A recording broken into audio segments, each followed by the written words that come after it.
Guys, ito po yung kasalukuyan nating mga piglets. Ayan po sila. Marami po nila. Ayan po, nag-aaway yung dalawa. Ayan po. Nag-aaway sila oh. Hindi yan titigil hanggat walang natatalo. Ito yung iba, bihib lang. Oh.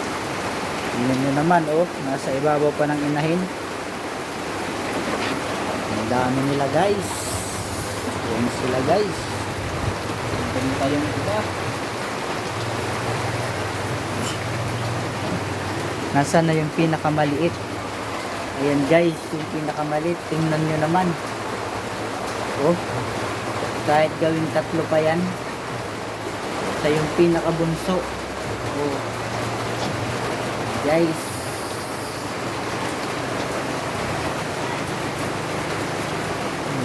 sisiksikan na sila sa inahin kasi malalaki na.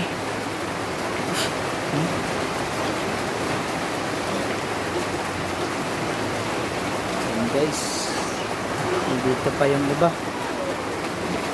Ayan guys, ayan, ang dami nila.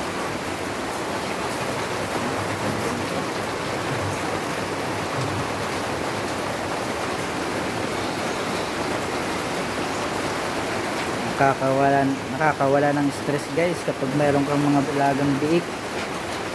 Ayan o.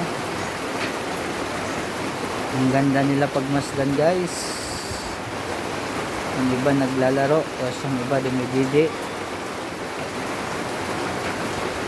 Guys, ito.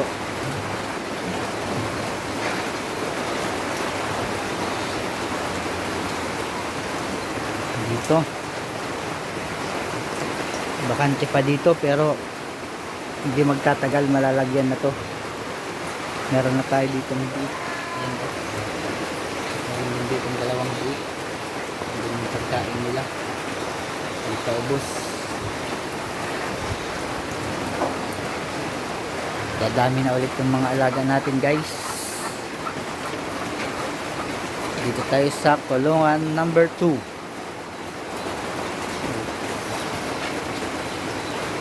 Yung pangatlo wala pa. Ganun sa tapat ng bahay namin guys, wala pang laman. Ayusin ko pa. Bye bye. Ito po, maulan. Maulan guys. Oh, baha na rin dito.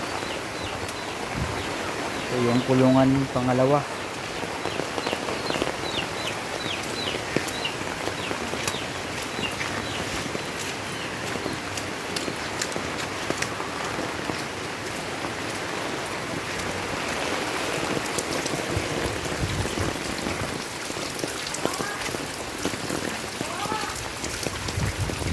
Guys, ulit na ako.